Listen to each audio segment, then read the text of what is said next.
ভালো লাগছে না, এই ছবিটা একটুও ভালো লাগছে না আমার। এই ছবিটা কোনোভাবে পাল্টে দি। তুই বাবার ছবি কোথায় পাবি? আছে, একটা পুরনো ছবি আছে আমার কাছে, ট্রাঙ্কে রাখা আছে। কি খুঁজে? তুই বাবার ছবি এখানে নিয়ে আসছিস? তোকে মারবে নাকি আমাকে? আরে তালা দেওয়া আছে, কেউ দেখতে পাবে না। কোনোভাবে ওই ছবিটা বের করে পাইয়ে দেবো ওদেরকে। পাইয়ে দিবি মানে? তোকে ধরা পড়ার চেষ্টা করছিস? একদম চুপ করে থাকবি, কোনো ছবি ফবি বার করার দরকার নেই। আর শোন, কোথায় আছে ট্রাঙ্কটা? এই ঘরে আছে তো? দাঁড়া আমি দেখছি। আরে নেই, এই ঘরে স্টোর রুমে রাখা আছে। তোকে মাথা মোটা, ওই যে মাথা মোটাতে বুঝতে পারছিস না ছবিটা বার করলে পরে গন্ডগোল হয়ে যাবে। কোনো ছবির দরকার নেই, যা আছে তাই দিয়েই হবে। আমি নিচে যাচ্ছি, চুপচাপ নিচে আসবি, কোনো বাড়াবাড়ি করার চেষ্টা করবি না। নিচে আয়। আরে দিদি, এই ছবিটার অবস্থা তুই দেখ একবার। না মানে না, নিচে আয়।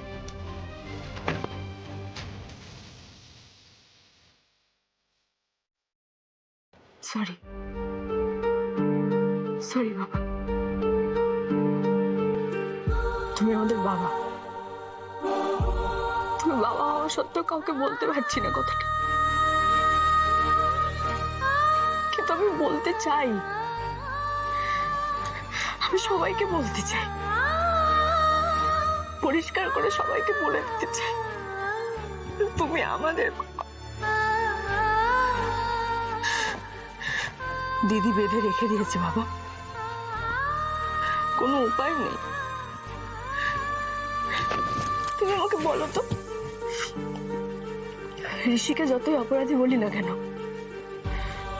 আমরা কি কম অপরাধী? কম অপরাধ করে চলেছি আমরা?